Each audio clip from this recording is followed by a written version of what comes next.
How to add voiceover in CapCut PC. First, open CapCut and import the video. Now stay at the point where you wanted to start your video. And from here, go to the top corner of the project bar. And you can see this recording icon. Click on that. And now this menu will pop up. Select your microphone from here.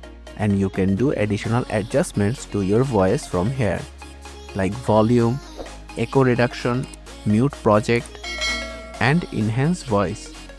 Then click on the red recording button to start your recording. You will get a countdown. And now just like that, your voice is recording. Now once you are finished, just press the stop button. Then click on close. And there we have the recording here.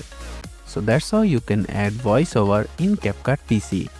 Thanks for watching.